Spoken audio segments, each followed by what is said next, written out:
Hi, Ronald. Can you hear me okay?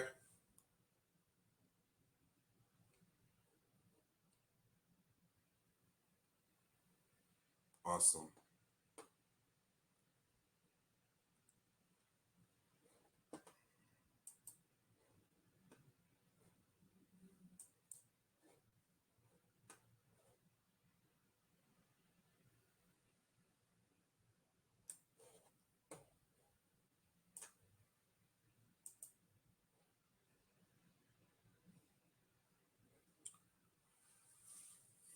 All right. Good afternoon, everybody. I'm very, very happy to be here. Thank you for the opportunity to present at this amazing virtual conference. It's a real honor to be here. Uh, I've been getting a lot of great information all day, and I hope to be able to contribute to that with my presentation. Uh, so I'd like to keep this pretty interactive. This is my first time using Hop In. So if there's something that uh, you want to alert me to, please do that, and I will do my best to respond and to reply. So the name of my presentation is The Mechanics of Land Development. I do have a PowerPoint, and I would like to share that if possible. And let's see how this can work.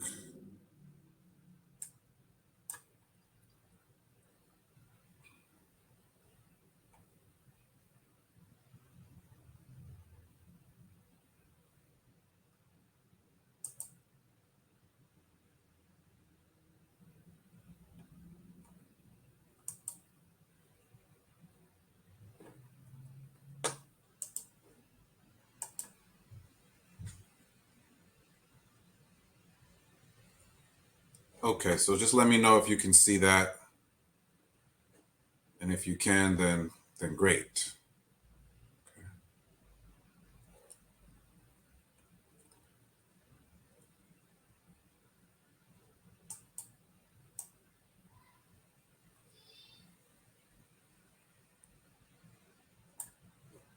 All right, awesome. Okay, um, let us begin. Okay, so my presentation, the mechanics of land development. Who am I? I am Darryl Scipio. I'm an attorney, a developer, an investor, a nonprofit exec, and that's a lot of titles. But just to quickly, break each of those down, I'm a real estate attorney licensed to practice in New Jersey. I've been practicing real estate law for about 5 years. I'm a developer. Um, I develop land, uh, vacant land into new projects for people to live in. My current project that I'm working on is called Savers Village, and there's some information in my bio about Savers Village. So I hope you were able to check that out. Let me know if you were not, and I'll post some information about Savers Village in the chat. I'm an investor. I invest in other businesses. I invest in the stock market, and I invest in real estate. So the way for us to create wealth, we have to take our money from under the mattress, and we have to invest it in different markets, in crypto, in stocks, uh, in options, in the stock market, in real estate.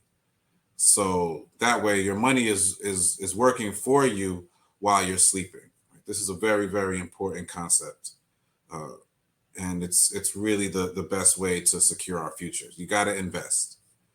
If some folks say, and I'd like to subscribe to this. If I can make it happen one day, fine. Uh, and they say that you should invest 70% of your paycheck and keep 30% of it for your living expenses. And for most people, that's very difficult. But for some people, it's doable. So, try. That should be the goal. That should be the goal. I'm a nonprofit executive. My nonprofit is called the Newark Chess Club. We teach chess and after school programs to young people in Newark. I'm going to put that link up for you because I did not add this in my bio. And you could check that out when you get a chance. All right. And my direct email is darrylscipio@gmail.com. So moving on, I would jump into my presentation. Okay. So what is land development? It's big business, right? It's one of the best ways to create generational wealth for you and your family. You may drive past a building and wonder, who put that there? How did it get there? And so this presentation is all about that. There's not many folks, Black people, people of color that are developers. I sit on the planning board in my town, East Orange, New Jersey. Most of the folks that come before us, and we're a black city, a black suburb of Newark, New Jersey.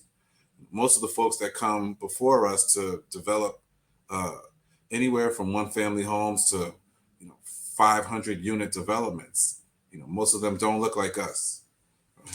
So that's something that we need to change.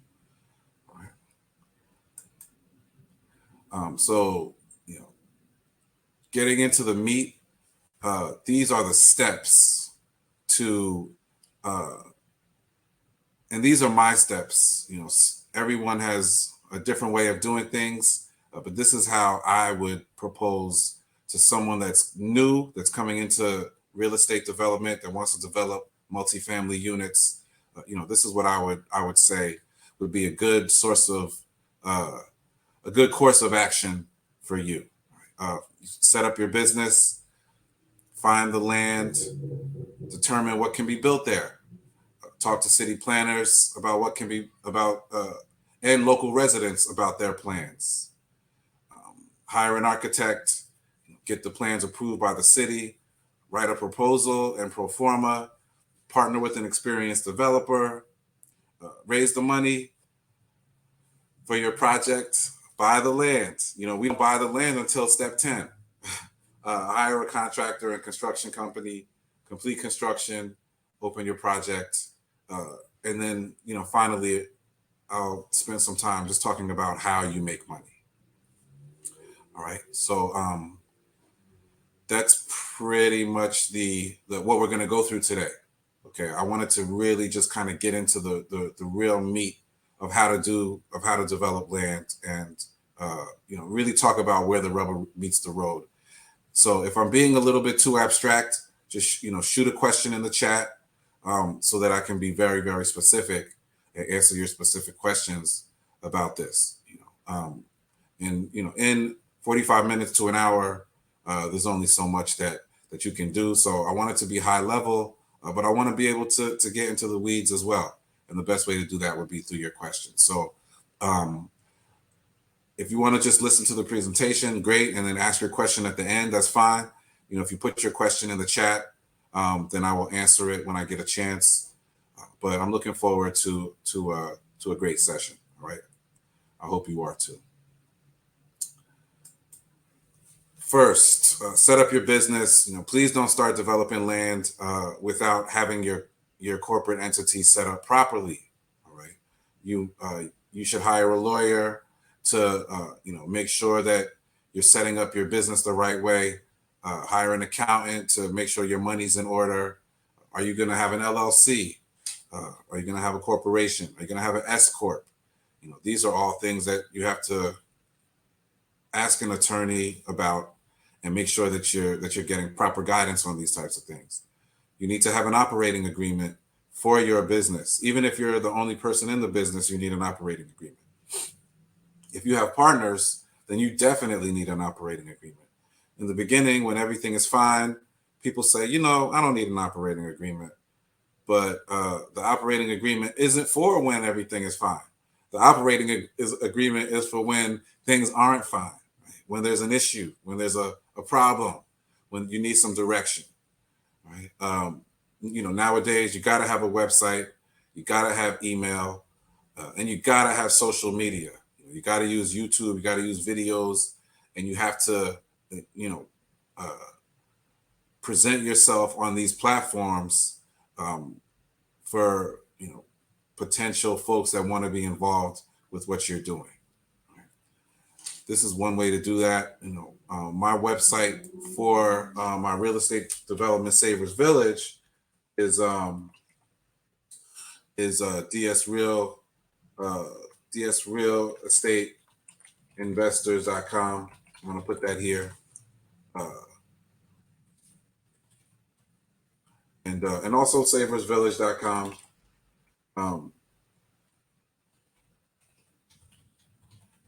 Put that there as well. All right.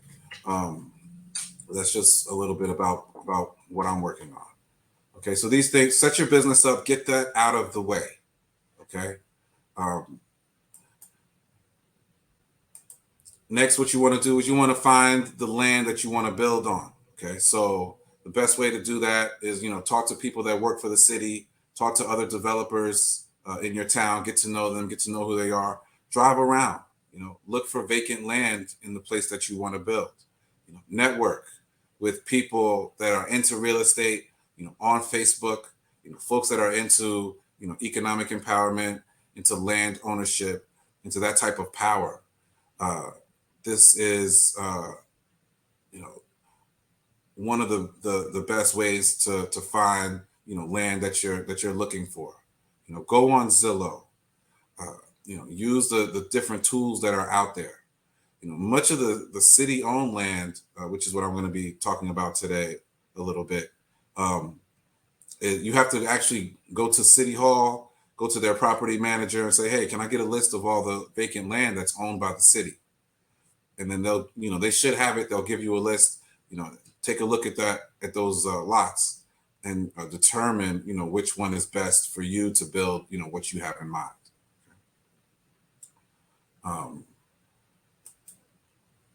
Next thing you want to do, third, you want to determine what can be built on the land once you found it. You know, you got to look at your city zoning laws. You got to look at the city's master plan. You know, you're in a residential area, and you want to build a gas station in a residential neighborhood. You know, that may not be a part of the city's master plan. So you have to know what you can build. So you got to do your research on this. Right? If you want to build something that is not zoned for the area, then you may need what's called a zoning variance from your planning board or zoning board. All right. So I see a name popped up here, Candace Green. Let me click on that and see what happens here. Okay. Yeah. Nothing happens. All right. Candace Green, please, you know, come back, and if hopefully I did that right. I'm not sure. Hopefully I did.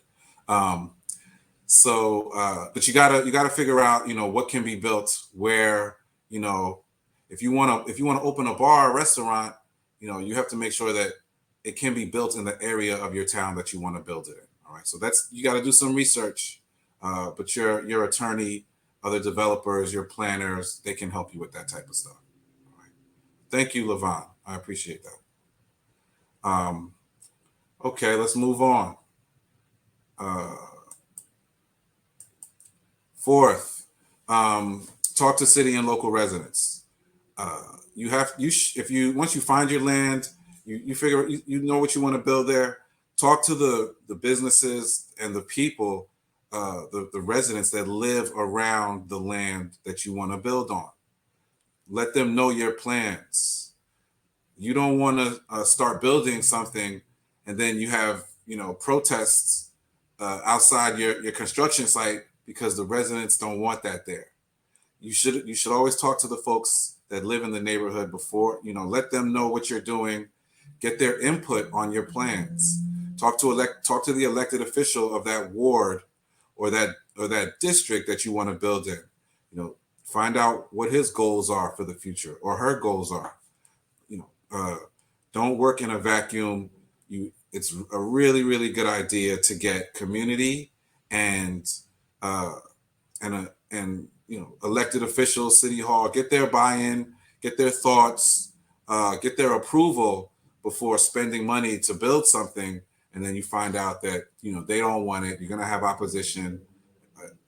You don't want that. You need everybody in support of your project as early as possible.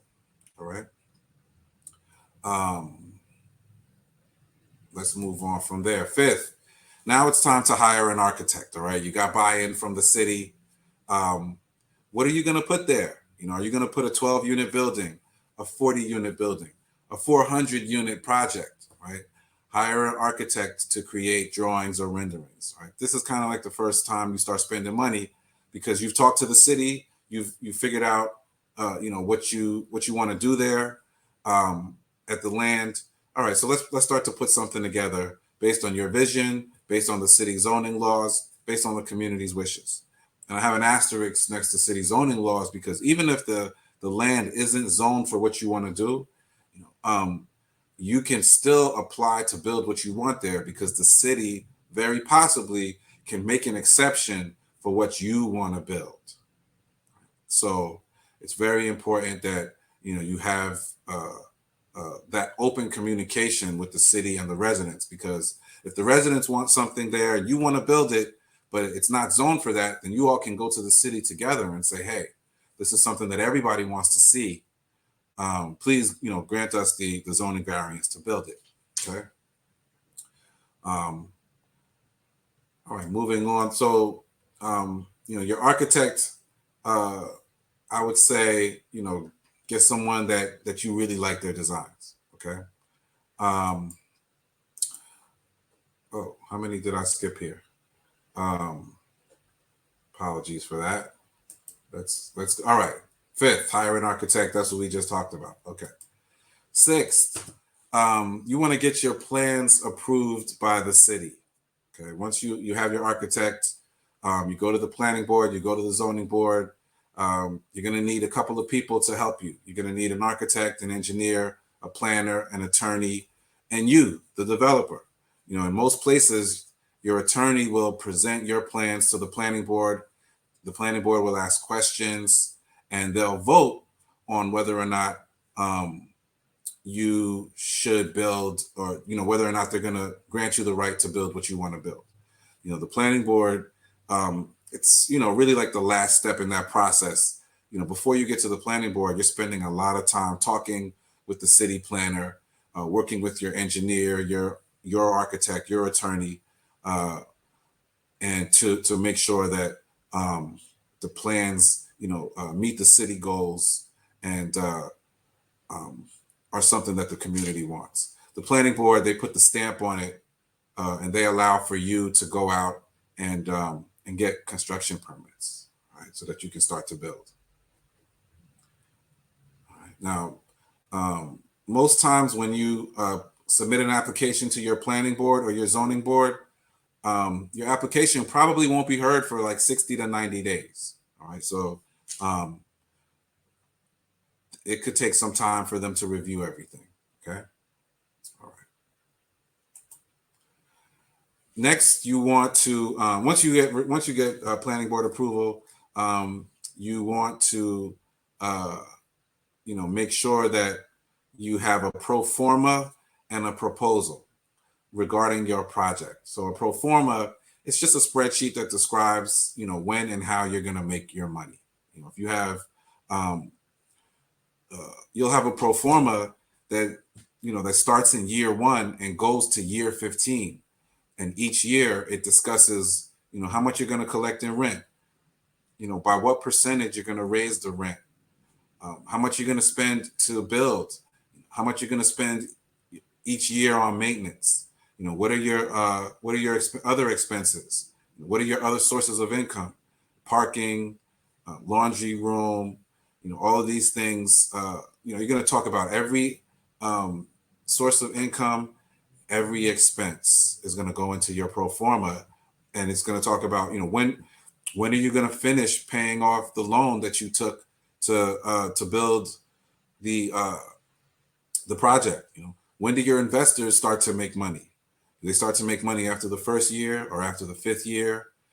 This is all stuff that goes into your pro forma, so that investors can look at it to know exactly, and bank and funders, can look at it and go and see exactly, how the money's being spent and how the money's being made. Right. You want to develop a proposal, which is different from a pro forma. A proposal is like a written document that discusses, what's going to be there, who it's going to benefit, who's building it, what's the purpose of your real estate development. Right. It's a narrative. So, these documents are crucial. They're critical when you want people to invest in your project. So if you're building, a 50-unit building, that might cost you $5 million to build. So you may not have that $5 million waiting in the bank, but that's okay, because you would give this document to potential investors, people who make their living investing in real estate projects and putting their money to work for them. They'll look at your pro forma, your proposal, and then start the conversation to work with you. So this is these are really important documents that you're going to need if you're serious about building and developing land. No investor is going to take you seriously without these documents. The next thing you want to do, especially for folks that are new, you want to find a development partner. There's someone in that town that has built property already and is currently building properties in that town, and has relationships with people at City Hall, has relationships with construction companies and contractors and architects and engineers and investors and funders. If you're a first-time developer, you probably want to partner with a more seasoned developer so that you can learn the ins and outs. There's all, if it can if it can go wrong, it will go wrong, right? So you have to anticipate for that. You have to plan for things that you didn't anticipate. And so that development partner has been through the process, and that development partner also makes investors feel comfortable with spending their money and investing in a new developer, in a new project. So, that's also a big reason why you want to partner with a seasoned developer, a seasoned investor, because they can really help you generate the money to build, to make this become a reality. So where do you meet these folks? At real estate networking events. Go to planning board meetings. Go to zoning board meetings. Look at the people that are presenting applications. Pull them aside after the meeting. Say, hey, I'd love to develop some land, and I'd like to talk to you about possibly partnering on that. And have your act together. If you took the first 7 steps, they're going to look you up. They're going to stick online. They're going to see who you are.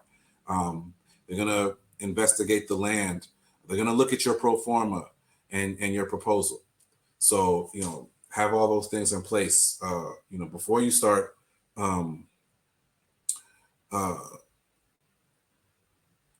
approaching people, because, you only get you get one chance to make a first impression, as the saying goes, and you don't want to seem like you don't know what you're doing.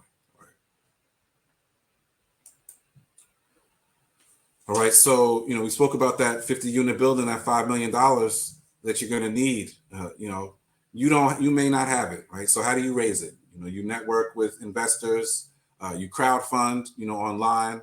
Websites like smallchange.com is a good place to crowdfund. I'm going to put that here.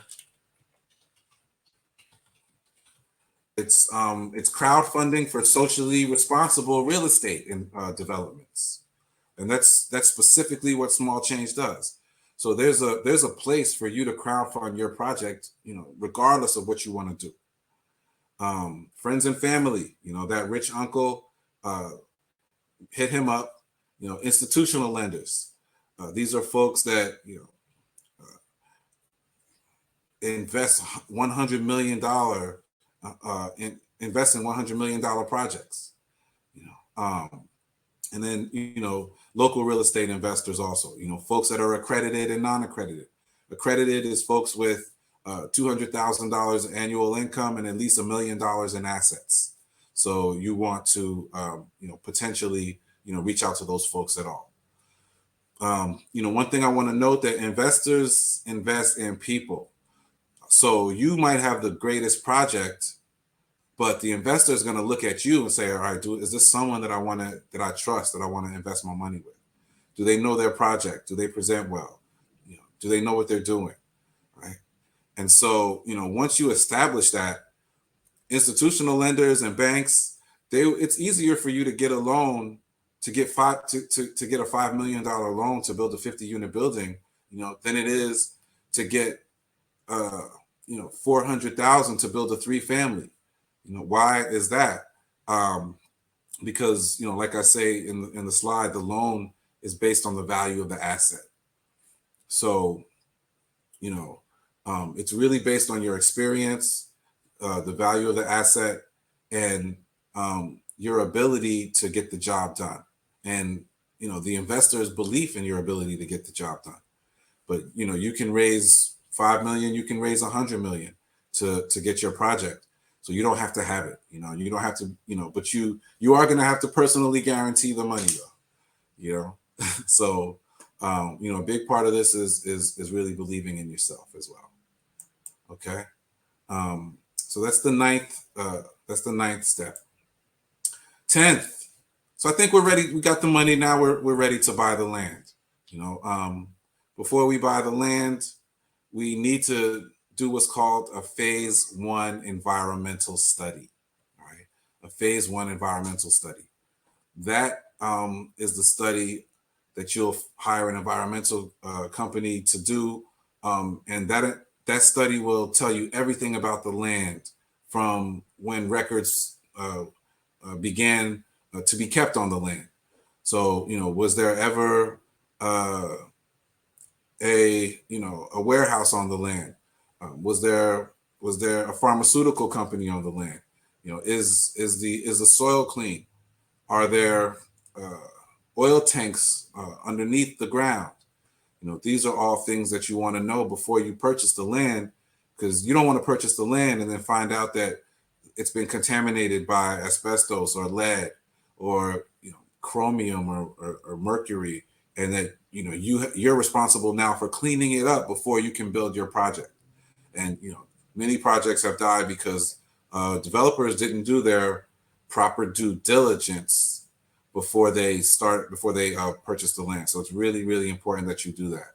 Make sure you have clean title. Make sure that there's no liens on the property, that no one else could claim ownership to the property.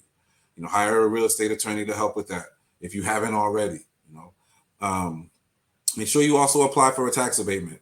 That's I could do a whole presentation on that, but a tax abatement is essentially an application to the city that says, hey, we're going to be contributing a lot of money to this project and helping to build the town. So we want to abate the taxes for 20 years or 30 years or 5 years. So you apply to have the taxes abated so that you don't have to pay them, or you don't have to pay them all while your project is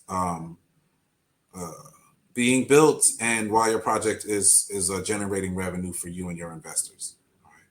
All right. Once you purchase the land, taxes and maintenance costs begin immediately. All right. So have some money set aside for that. All right. Next, you want to hire a contractor and a construction team. All right. You want to hire these folks. Just as an aside, you want to be the one to hire everyone. Don't leave that responsibility to anyone else. Right? It's important that you make those decisions. You want to get you want these folks to be competent. You want them to have done it before, and you want them to be good people to work with. People with integrity, and that's with everybody that you want to work with. You want to have integrity.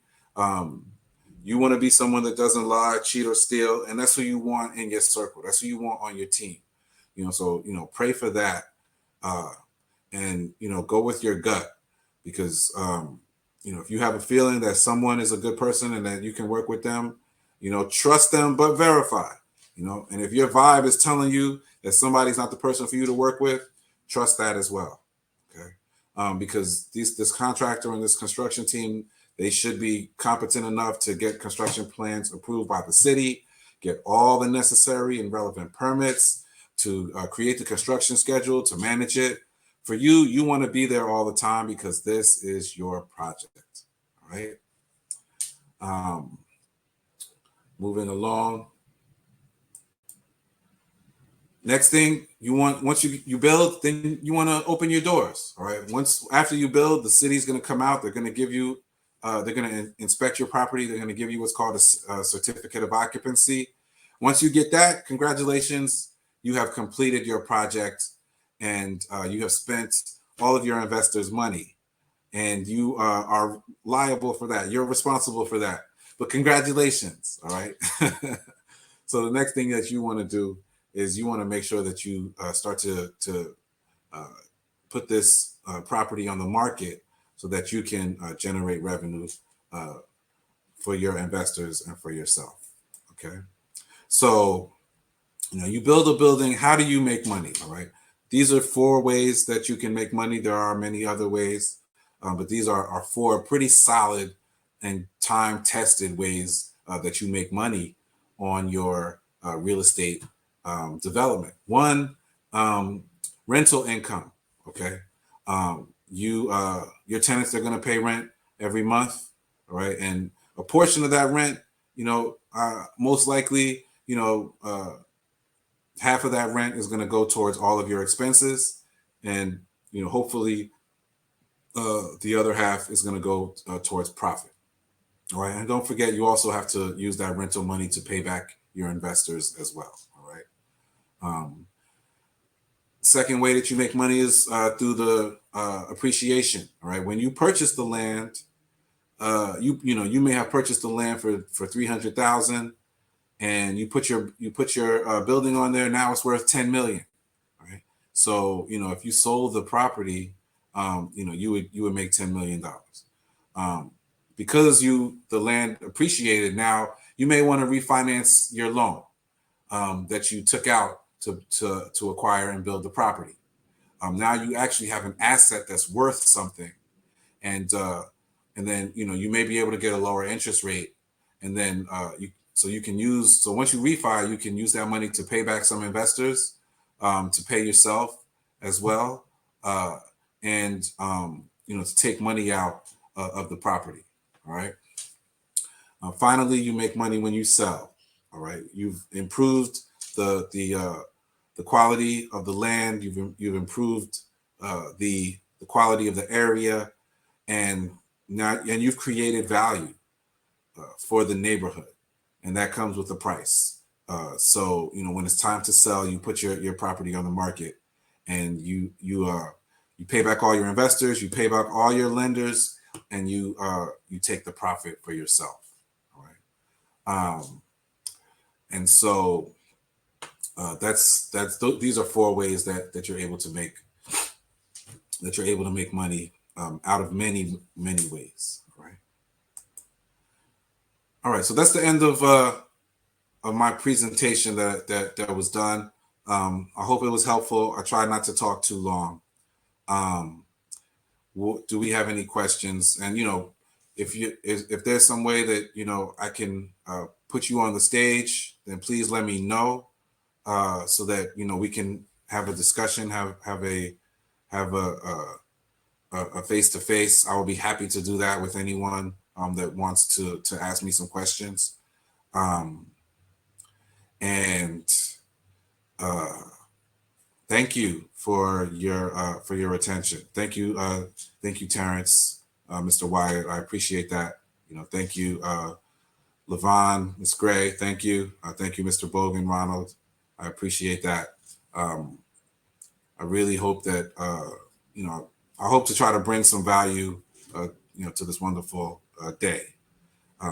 So, this is something that I do help folks with, so if you have any questions about, how I do this in New Jersey and how you can start to do it in your town or your city or your state, please don't hesitate to reach out at my contact information. Thank you, Mr. Nelms. Thank you, Cedric. I appreciate that very, very much. Anybody have any questions? All right. Los Angeles. Okay. All right. Yeah, Los Angeles is definitely doable. There's a lot of great folks out there that are doing this type of work that I've been doing some networking with as well. So hopefully, let's talk some more, and I can connect you with some local folks. Once you figure out, exactly what you want to do and how you want to do it. All right. I'll be happy to do that. Happy to do that. Any other questions? All right, great. Yes, please reach out. All right. My email, in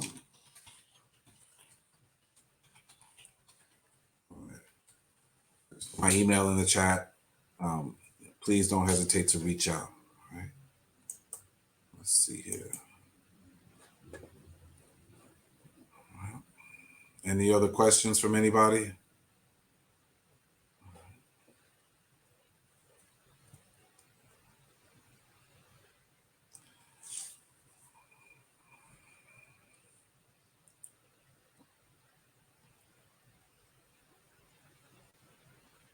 All right. Well, if there's no questions, I have some questions for y'all if anybody wants to answer. Is anyone here working on any projects currently?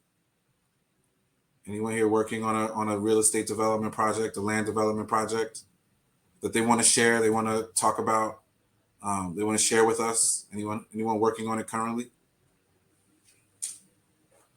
Okay. If not, that's fine. If not, that's completely fine. This is, let me stop the screen share.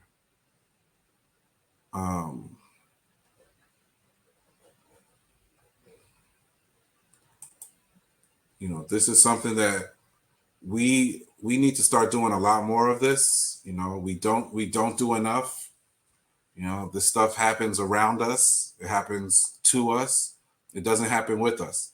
And it's a great way to pass something of real value down to your children. People, 120 unit building, can really start your family on the path to real wealth. To real wealth. If you look at all the millionaires and billionaires in the world, most of them have generated their income, their wealth through land ownership, through real estate development. So, please start to look into this. It's not easy, right? You saw that it takes many steps. This, one building will be a 2 to 3 year process. Let's say you're doing a 100 unit building. It could take you 2 to 3 years before, from when you get approved by the city to when you're opening your doors. So it's a long process, but it's very worth it. It's very, very worth it. And so you're really kind of you're one project away, from being a developer, right? And from making a lot of money. 6 or 7 figures on one deal is not unheard of. It's not unheard of. So I look forward to learning from some of these other presentations that are coming up. I've learned so much already this morning, and I look forward to hearing from you all in the future. All right. So thank you very much, and I'm going to stop sharing my screen here. And yeah, I think that's it. All right. So If there are no questions, then I am going to log off. I just want to say thank you again, and I appreciate you. All right. God bless everybody. Thanks. Take care.